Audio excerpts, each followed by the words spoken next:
नमस्कार। हम सभी पर महाराज जी का आशीर्वाद और बजरंगबली जी की कृपा सदैव बनी रहे।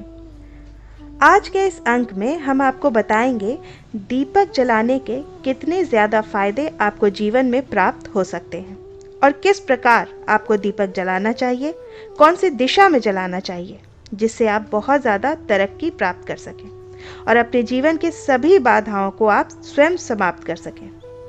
तो सबसे पहली बात जो आपको ध्यान में रखनी है कि अपने घर के मंदिर में आपको रोज़ाना ही दीपक जलाना चाहिए।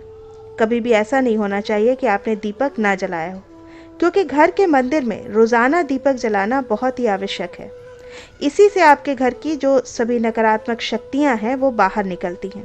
क्योंकि अगर आप कोई भी दीपक नहीं जलाते हैं घर के मंदिर में शाम के समय, तो इससे आपके घर का जो वातावरण है वो बहुत ज़्यादा नकारात्मक तो होता ही है, आपके घर की परेशानियां भी बहुत ही ज़्यादा बढ़ने लगती हैं। घर का जो मुखिया होता है उसे बहुत ही ज़्यादा मेहनत करनी पड़ती है और वो बहुत ही ज़्यादा परेशानी और डिप्रेशन में घर का मुखिया पहुंच जाता है। शाम का समय बहुत ही ज़्यादा महत्वपूर्ण हिंदू धर्म में माना गया है और जो लोग शाम के समय कभी भी घी या तेल का दीपक नहीं जलाते, तो उनके घर में हमेशा ही कोई ना कोई मुसीबत बनी रहती है। यानी एक मुसीबत से जैसे ही निकलते हैं तो दूसरी मुसीबत तैयार खड़ी रहती है और हमेशा ही धन की समस्याएं उठानी पड़ती हैं। बल्कि उनके जो बच्चे भी होते हैं वो भी उनके खिलाफ होने लगते हैं और उनका कहना बिल्कुल नहीं मानते। इस तरह से घर का पूरा माहौल काफ़ी दुखपूर्ण होने लगता है और काफ़ी लोग ये चीज़ें जानते भी हैं पर फिर भी कर नहीं पाते या भूल जाते हैं, तो उन्हें इनसे होने वाले नुकसान के बारे में पता नहीं होता। इसलिए रोज़ाना आपको अपने घर में एक घी का दीपक या फिर तेल का दीपक जलाना अत्यंत आवश्यक है। और अगर आप स्वयं नहीं जला सकते हैं तो किसी और व्यक्ति से भी आप अपने घर में दीपक जलवा सकते हैं। लेकिन हाँ, रोज़ाना दीपक का जलना अत्यंत आवश्यक होता है, क्योंकि इसी से आपकी सारी नकारात्मकता आपके घर से बाहर जाती है। शाम का समय ऐसा समय होता है जिस समय नकारात्मक ऊर्जाएं बहुत ही ज़्यादा प्रबल होती हैं और सक्रिय होती हैं और आपके घर में प्रवेश करती हैं। ऐसे में अगर आप घर का दीपक नहीं जलाते हैं घर के मंदिर में, तो नेगेटिव एनर्जी आपको बहुत ही ज़्यादा परेशान करती है, आपके सभी काम बिगड़ने लगते हैं। इस समय सूरज डूब जाता है और उसी समय ये नेगेटिव एनर्जी बहुत ही ज़्यादा प्रबल हो जाती है। उसी समय आपको दीपक जलाना चाहिए मुँह हाथ धोकर। अगर आप नहीं कर सकते हैं तो कोई और व्यक्ति भी ऐसा कर सकता है।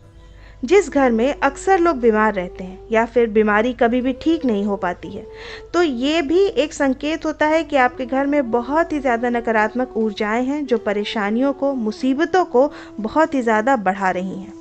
सभी चीज़ों को ख़त्म करने के लिए आपको अपने घर में पूर्व दिशा में जब सूरज ढल जाता है तो उस समय घी या फिर तेल का दीपक अवश्य जलाना चाहिए। तेल आप सरसों का या तिल का कोई भी प्रयोग कर सकते हैं, लेकिन रोज़ाना इन चीज़ों को करना बेहद आवश्यक है, तभी आपको इसके लाभ मिल पाते हैं। अगर आपके जीवन में धन या फिर समस्या से या फिर नौकरी से जुड़ी समस्या है, तो फिर आपको आपके घर में उत्तर दिशा में रोज़ाना ही घी का दीपक जलाना चाहिए। एक भी दिन आप मिस नहीं करें, क्योंकि रोज़ाना जब आप उत्तर दिशा में घी का दीपक जलाते हैं तो इससे आपके धन से जुड़ी हुई समस्याएं समाप्त होती हैं। जिन लोगों को नौकरी नहीं मिल रही है उनको भी नौकरी मिलने लग जाती है। अगर वही व्यक्ति जिसको ये परेशानी है, वही व्यक्ति रोज़ दीपक जलाता है, तो इससे मिलने वाले फ़ायदे और भी ज़्यादा बढ़ जाते हैं। शाम के समय घी का दीपक, तेल का दीपक जलाना बहुत ही लाभदायक है और ये अवश्य करना चाहिए। घी या तेल कोई भी एक चीज़ का दीपक आप जला सकते हैं। आप कभी भी इन चीज़ों को नज़रअंदाज ना किया करें, क्योंकि इन्हीं से आपके जीवन में परेशानियां बढ़ जाती हैं और मुसीबत का सामना आपको करना पड़ता है।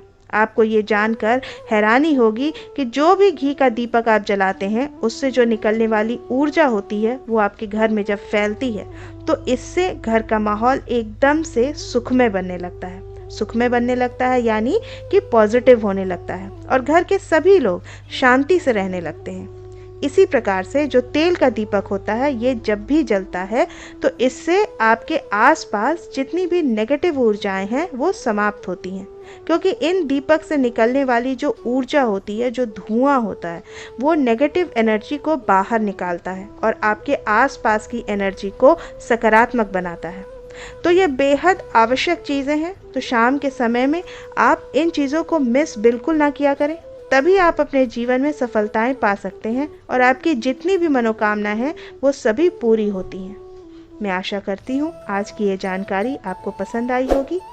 आप अपनी प्रतिक्रिया हमें कमेंट सेक्शन में लिखकर ज़रूर बताइएगा। हम इस अंक को यहीं विराम देते हैं।